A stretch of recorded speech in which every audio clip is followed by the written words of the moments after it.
Hi friends, welcome back to my channel. If you don't already know, my name is Kristi, and this channel is all about deconstructing our former Christian beliefs. And in today's episode, I want to talk about 7 things I've learned since I left Christianity. Welcome to Trinity Radio. Today we're going to react to Kristi Burke, an atheist YouTuber who got her start on TikTok, who is giving 7 things she has learned since she walked away from her Christian faith. We're going to react right now.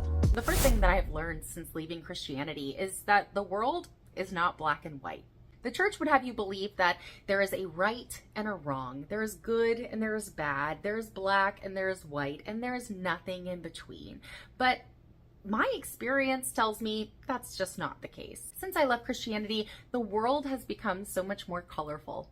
I see all of the shades in between. I've realized that there are not always absolute or objective answers to life's greatest questions or life's biggest ethical dilemmas. Embracing this complexity of life, this nuanced look, has really given me a fresh perspective on life. It's really helped better shape my understanding of morality and truth, which is just not as concrete and black and white as the church would have us believe. And really, society, we live in a society of right and wrong, and I just wish we could have so many more conversations about the nuance of it all. Well, we do have lots of conversations about the nuance of it all within and outside of the church, on the news media, on social media, all over the place. We're having conversations about morality. Now, what I want to first say is we Christians don't think that there are no difficult or complex moral or ethical situations. We do. The fact that we also think there are some black and white things doesn't mean we don't think that there is nuance and that we have to work all of this out and reason it out. The difference would be that we as Christians do think that we have we look to God as a guide in those things where we have no way of knowing, no clear answer. We look to God's principles. We look to the Word of God to look for what the answers to those things are, in addition to using the rest of our reason and everything else.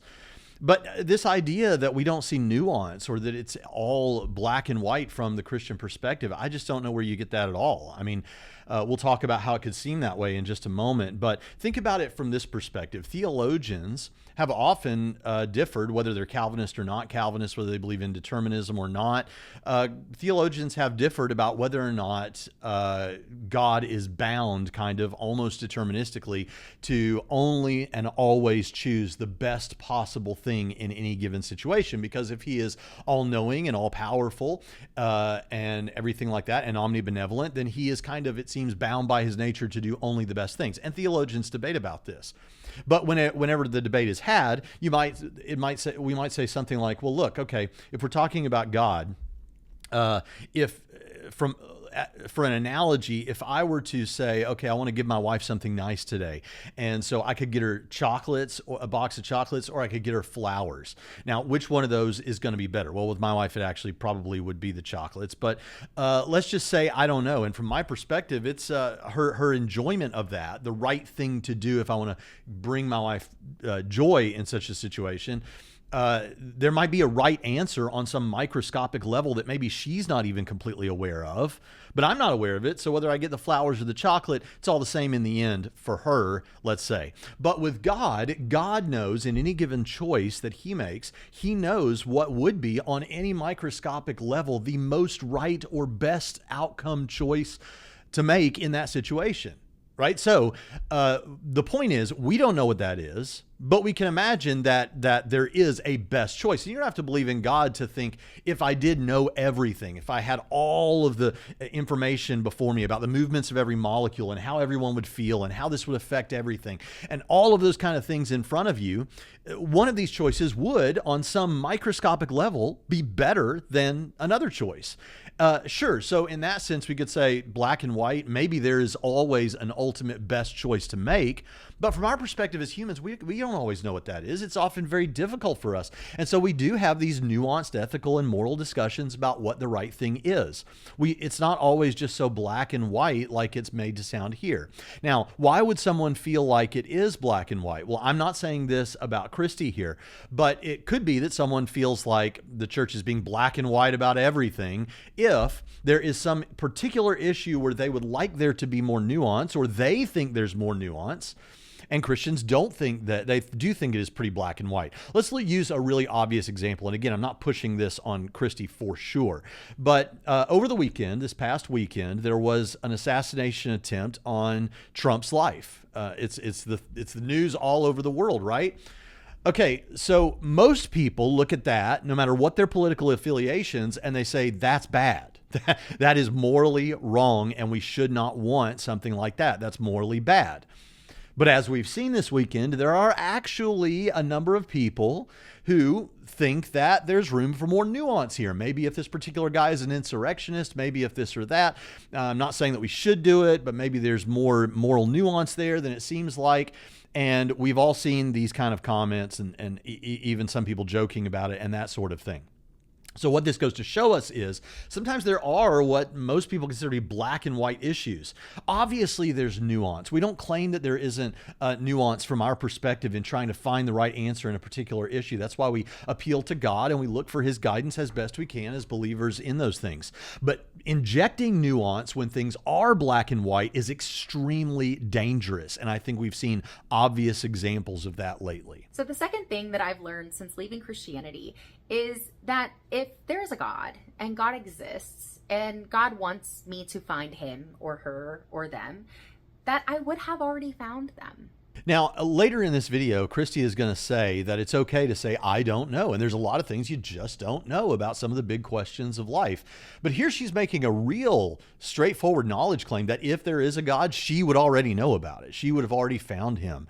And this just makes me want to say, prove it. Says who? But we'll come back to that in just a second. Now, let's just go ahead and knock this out here. This falls kind of under what is known as divine hiddenness.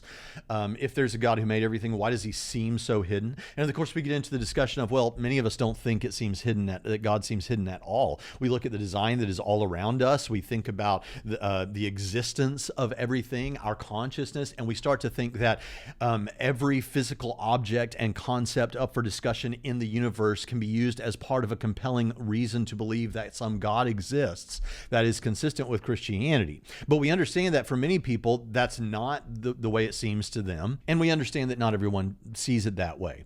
And there are arguments to this effect, things like Schellenberg's divine hiddenness argument, where he reasons that there shouldn't be these people who are non-resistant, non-believers. If it should be clear to them if they're not resistant, if they would believe, if they were presented with God, then God shouldn't be hidden from them and that sort of thing. But I actually like the way that Jonathan McClatchy responds to this. McClatchy says about this is, look, the idea is not that God will necessarily reveal himself to you in that way at just any old time, but at some point in your life, you will have the opportunity to believe. It will be clear or reasonable that there is a God, and you will accept that or reject that. But that's not necessarily going to happen at this portion of your life. Could come later. But she has more to say, so let's keep trucking. I spent so many years of my childhood believing that I knew God. I knew who God was. And when I got to a point where I realized I don't think I really know God, that the God that I'm being taught doesn't align with my logic, it doesn't align with my sensibilities. Now, Kristi says here that the God she was raised to believe in doesn't align with her logic or her sensibilities. I don't know exactly what she's referring to in either case. If we're talking about logic, she finds that there is something illogical about God, or something that is a contradiction, or something like that. I don't know what that can be. I know we've done videos in the past toward Kristi. We even had Leighton Flowers on to talk about Romans 9 because she became convinced that at least Paul is giving us a Calvinistic understanding of God. And of course, I do see some problems with that. Calvinists are my brothers and sisters. I love my Calvinist friends. They inspire me. I admire them and many things. But she became convinced that is the way that Paul thought of God, let's say. Well, I think there's major problems with that, and I think that can lead to some very serious logical questions, but we don't know what any of those questions are because she didn't lay anything out for us. She didn't tell us what the logical problems were that she found, that she discovered in God. Maybe she has in other videos, but I need to know what those are to respond to them. And then secondly, her sensibilities. Well, what do you mean your sensibilities? Do you mean like your moral sensitivities, your moral sensibilities, that sort of a thing? Could that have something to do with how the Bible doesn't necessarily approve of the certain things that the 21st century celebrates? Could it have to do something with that? Those are your sensibilities as crafted in the culture in which you live, and they come to affront with the Bible. Maybe, I don't know. I'm not trying to be unfair. I'm just trying to read between the lines because I wasn't really given anything there. And maybe that's it. Maybe see, I think of this as kind of like you have Christian living material in Christian bookstores. You have like, you have like your theology, your apologetics, your Christian philosophy, all that sort of stuff. And then you have like Christian living material. And Christian living material is like to help you get through the day, to help you live the Christian life in a more practical way. And there's a lot of inspirational material and things like that in it. I think that Kristi's videos, while she does do some evidential type stuff, she's not like one of these atheists out here who's dropping these big multi-premise arguments and looking at the evidence, what I call evidentialist atheists. No, what she's doing is more like the atheist version of Christian living material. And I don't mean that as an insult. I think she says that at the beginning of this video, the original video. She kind of says this is to help people with their deconstruction and things like that.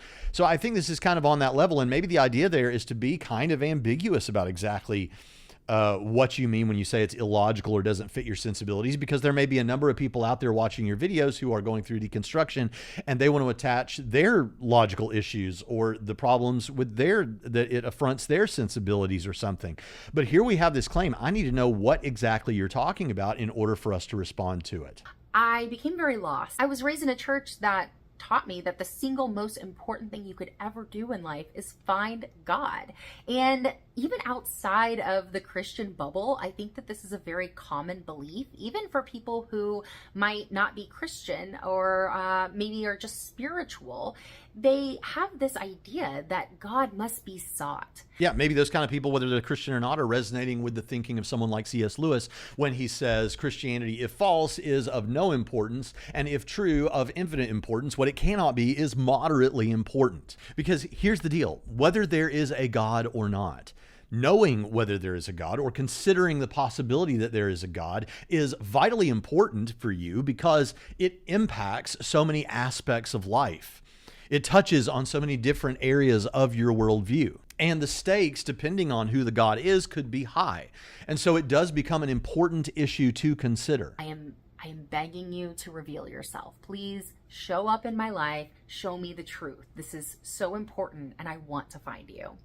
And nothing. I didn't get an answer. I wasn't drawn to any particular belief or religion. I didn't have a sign. I didn't get any kind of a feeling, and I never received any kind of confirmation that there was a specific truth that I was supposed to align with. And so I got to a point where I realized that if God did exist, and let's say it's the Christian God, and he wanted me to find him, that I did everything I could. I could look at myself at the end of the day in the mirror and say, I did the best I could. I tried to find God. I sought him and I begged him.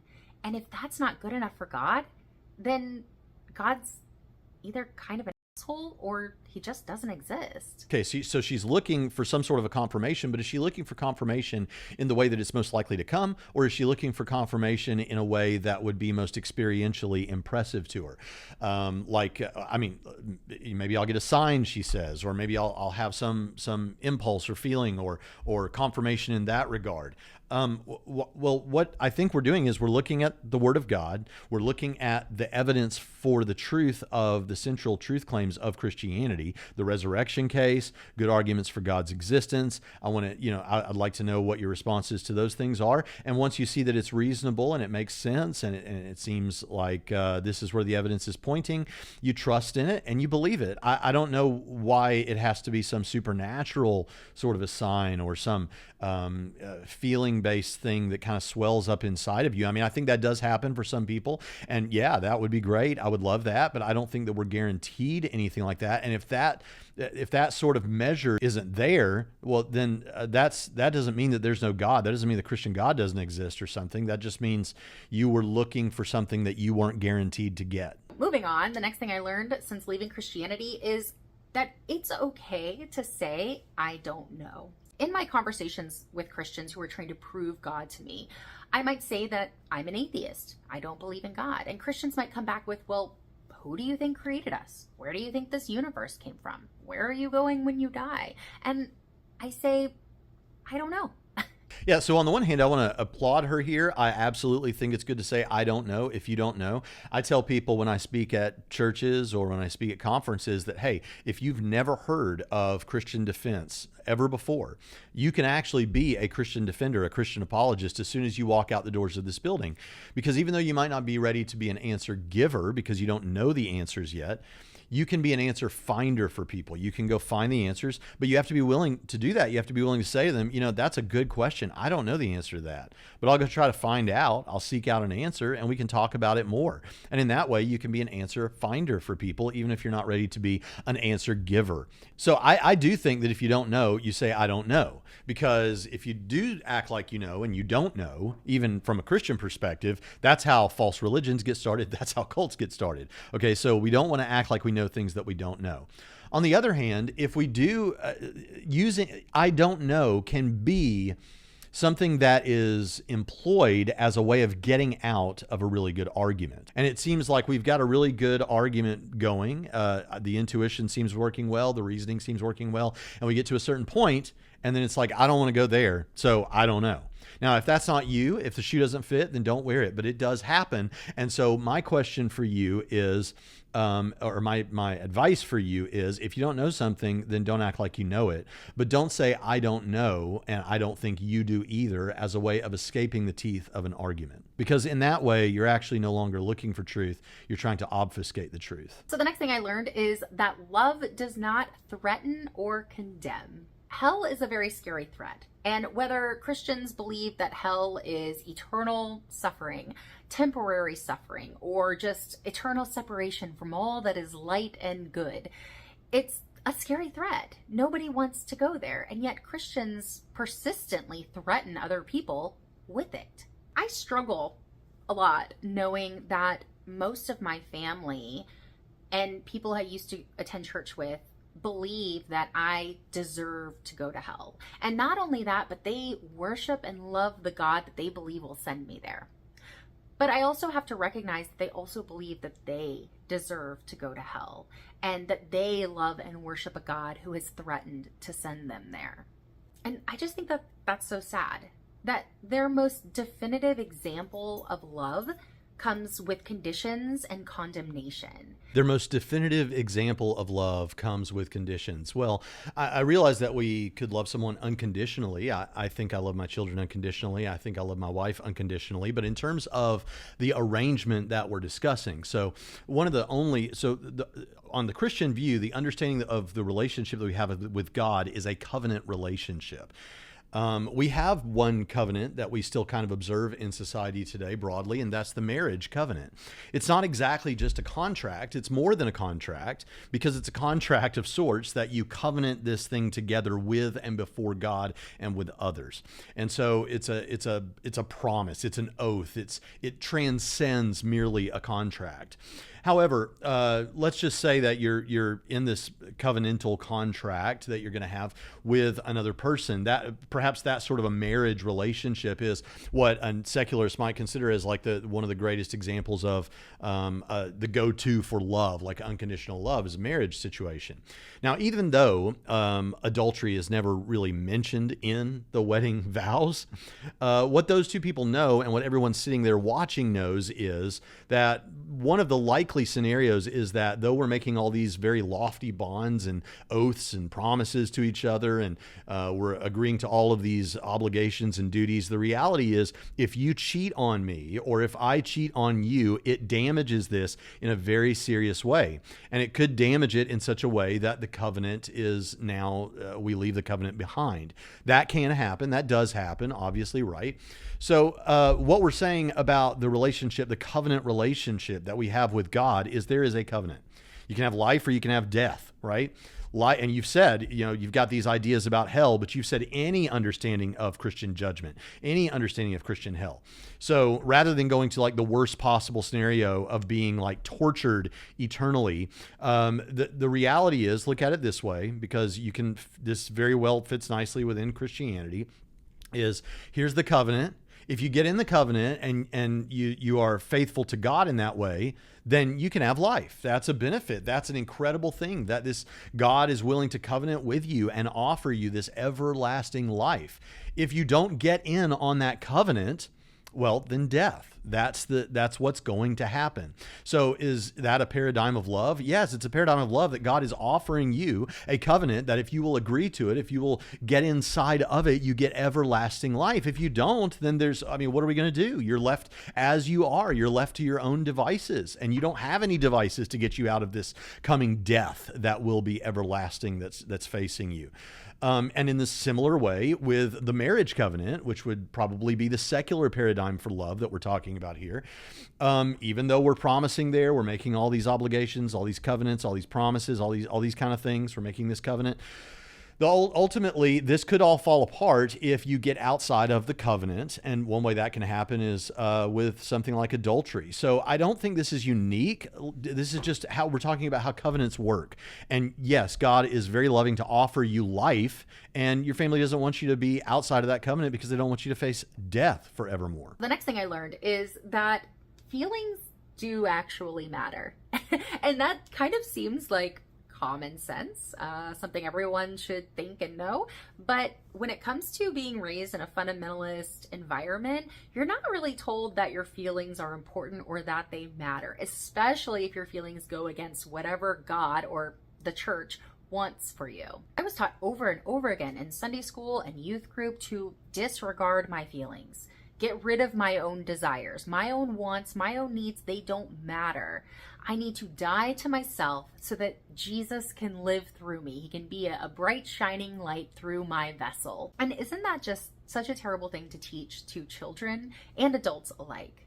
That their feelings don't matter, that what they think inside, what they feel inside is to be disregarded. How cruel is a God who creates you, who gives you the ability to feel, the ability to have desires and intuition, but then expects you to disregard all that in favor for whatever a book says. Can our feelings lie to us?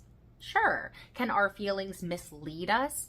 Yeah, I think so. For example, leaving the church, I had a lot of feelings of guilt and shame and negative self-talk and self-doubt. And though I felt guilty, I was not guilty of anything. Now, I'm sure you're a wonderful person, but you weren't guilty of anything. Just makes me want to say again. Prove it. Says who? But living my most authentic life, following my heart, that's what I was guilty of. But I felt guilty. I felt the shame, and that was placed upon me by the religion, and I had to work through that. And feeling guilty doesn't necessarily make you guilty. Feeling shame or feeling self-doubt doesn't mean that you are deserving of those feelings. And so I think in a way, feelings can often mislead you, but they aren't to be ignored. If you're having feelings, you should explore them. You should always be willing to explore them, to try to find out what your feelings are telling about you so that you can work on yourself and improving yourself to become the best version of you that you can be. Your feelings always matter. And I think it's such a dangerous thing to teach people that what they think and feel should be disregarded in favor for whatever their church teaches them. A God who gives you the ability to feel deeply, to experience these feelings, and then tells you to disregard them is not a very kind or loving God. And the same goes for any church who tells you to do the same. Okay, so I have no idea where this idea comes from that Christians don't care about your feelings or don't want you to think through your feelings. Of course, Christians want you to think through your feelings. Disregard your feelings. What does she mean by this? Well, okay, she's speaking about how the church talks about and denigrates your feelings or says disregard your feelings or whatever, or that they don't matter. That all seems like way too strong language for what I think the church does. I think actually what the church does is it focuses on your feelings, your thoughts, your desires, and how to properly categorize those in terms of importance and align those with what's best, okay? Now, we're going to disagree about what's best, but I think she actually stumbles into this herself because she points points out that, hey, feelings can lead you astray. They totally can lead you astray. In fact, I wrote out what I think kind of a summary of what I think she's saying in a way that I think her youth pastor or pastor would probably agree with. And if not her youth pastor or pastor, many youth pastors and pastors. So you shouldn't disregard your feelings. Okay? Feelings do matter, but they can lead you astray. Because remember, she spoke about shame, right? That's a feeling that can lead her astray because she shouldn't have felt ashamed, right? So be careful. Don't ignore them. Don't ignore your feelings, but explore them and then categorize them based on that introspection. Okay, that's what she's asking. That's what she wants to do. The question is, what do you categorize them according to? Some feelings, like shame, should be understood as problematic feelings, she seems to think, and set aside. Some feelings, like acceptance, perhaps, should be elevated. Okay, I wouldn't unfairly say about you that you're saying disregard your feelings. You're saying look at your feelings and make sure that you understand them properly to categorize your thinking about these things in the right way. Well, guess what? I think that a good pastor or a good youth pastor would say exactly the same thing, is that you look at these things, you look at what's going on, the feelings that you have, and you organize your thinking about those things in such a way that it aligns with what's best. So you may hear a youth pastor talk about, hey, whatever your feelings are about that boyfriend or girlfriend, it may seem right to go ahead and have sex with them. The reality is you need to disregard that feeling. I wouldn't say it like that, but I can imagine you need to put that aside and you need to instead strive for purity. That's not saying your feelings don't matter. That's saying your feelings indicate something that is a real thing, but we're ordering that in a way that's going to be best for you. And of course, Christians think that's best for sexual stuff like that is for marriage. So the bottom line is she's doing exactly the same thing that I think the pastors and the youth pastors are doing. It's just that she's aiming it in probably a slightly different way based on the worldview that she has now. Now, to the extent that there are churches that tell you that we just don't even care about legitimate feelings that you do have that need to be dealt with, that issues of mental health or something like that. Yeah, obviously we want people to be concerned about their feelings. The thing that I'm saying about this is just that I think the Christian message is to be concerned about your feelings and to think about your feelings rightly. Faith is not a virtue. I would like to repeat that. Faith is not a virtue. Maybe it's a virtue to you, but this is about what I've learned since leaving Christianity, and I can tell you for certain that faith is not on my list of virtues. Virtue, by definition, is behavior that shows you have a high moral standing. I noticed with the people in my church that if you claim to have faith, you were good in their book. If you were a man of God, that's all that mattered. And it didn't matter how you treated other people. It didn't matter how you behaved. It didn't matter how you treated your spouse. As long as you claimed the faith, that was it. That's all you really needed, was to believe. If that's the sort of a situation you grew up with in your church, I'm sorry, Kristi, that is not Christianity. The reality of Christianity is faith is trust, allegiance, loyalty to God. And so if you're in the faith and you're exercising faith, then you should be trusting Jesus. That means you should be trusting and living according to what Jesus wants for you. And that means that if you're hurting your spouse, or if you're doing something awful to kids, or if you're involved in bad business deals, you don't get off the hook because you're a quote unquote person of faith. I'll stand with you against that sort of idea. The idea is that then the church needs to hold that sort of a person accountable for not being faithful. They're not functioning according to their faith. They're not trusting Jesus, because trusting Jesus means you do what he says. Why would you call yourself his disciple if you don't do what he says? So the idea of faith, trust, loyalty, allegiance is that I will be faithful. I'm trusting in him. Just saying that you're trusting in him doesn't get you off the hook of the criticisms that can come with not living a faithful life, particularly in very seriously harmful ways with, say, your spouse, as was mentioned here. And growing up in a minister's family and traveling all over the world, being in different cultures in the churches and all that. You know what I run into? I run into the typical conversation where perhaps a man puts his hand on my shoulder and says, "Hey man, how's your relationship with God? Are you living for God right now? Tell me what's going on with you and God." I get that kind of conversation from men and women in the church. I've gotten it all my life. Now, to the extent that that's not happening, well, then that's a problem. But listen, if someone asks me to talk about my relationship with God and I say, hey man, I'm really struggling with X, Y, and Z, he will lovingly guide me out of that, hopefully, and criticize me and apply scripture to that. That's what we're supposed to do, because that's what it means to be faithful. Simply saying that you're a person of faith should not just get someone off the hook of some horrific thing that they're doing. And to the extent that it has with you, I am sorry about that. And last but not least, on my list of things that I've learned since I've left Christianity is that introspection builds compassion. I say this because I was raised to believe that any kind of self-reflection, any kind of introspection that didn't involve my relationship with God and was just kind of focused on me and what I thought, what I felt, what I wanted, was inherently selfish and sinful and bad. I remember after I left Christianity, I had a family member that asked something along the lines of, you don't believe in that self-love, self-help crap, do you? At the time, I didn't realize what a damaging message that was, but now when I look back on it, I am floored that people actually believe that self-love, self-compassion, introspection, and just self-reflection is generally a bad or sinful thing to do. And I think this is one of the greatest disservices that churches do to their members, is they discourage them from looking within, outside of the context of their relationship with God. They discourage activities that would keep you from getting to know who you really are, because you're not supposed to know who you are. You're supposed to disregard who you are in favor of whoever God is and let him live instead of you.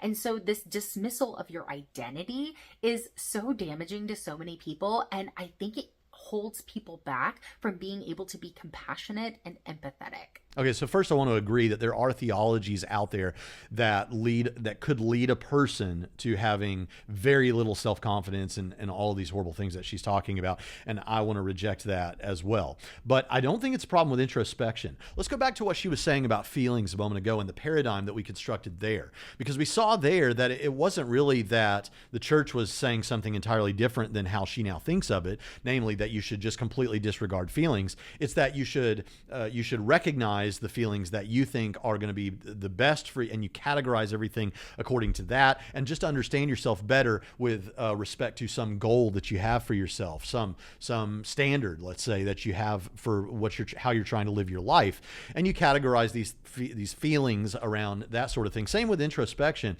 Those theologies that do that, they look inside and they see those things, that they are doing introspection. That's why these people think that they are irredeemable, or that they're worthless or whatever. They're introspecting, and then they're categorizing things in a really, really bad way. That's what I think is happening. But I think solid Christians do introspect all the time. We look at this stuff. We try to get to know ourselves, understand how we think, why we think the way we do. We're not just a bunch of idiots. We're thinking through all of this, and we're trying to figure out, okay, what's the best structure here for living the life that we live, for flourishing, or even for happiness, but ultimately for us to please God. But what if your goal was happiness? Do Christians do pretty good at that, or do they do terrible at that?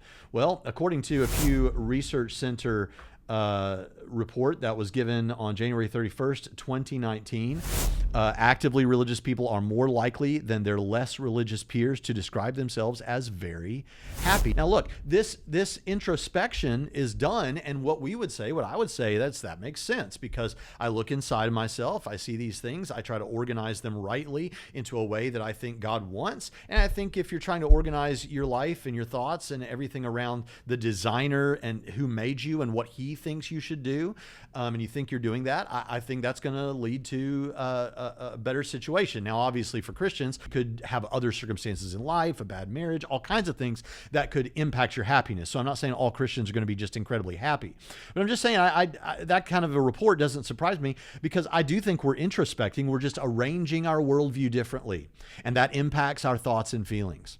And that's what she's doing with respect to her worldview. But I didn't hear anything in here that tells me I shouldn't be a Christian or that God doesn't exist or anything like that. And I think we had a misunderstanding of some terms, misunderstanding of theology. All of that could be as a result of where she grew up and the churches that she was exposed to. And where I've indicated that I think those things are wrong, I hope that that is understood. I'm not denying that there are churches that perhaps do these things. What I'm just saying is that's not, I think, the way that Christians should function. Here's another video on the screen where I responded to Kristi about something else. I hope that you'll check that out now, and we'll see you next time on Trinity Radio.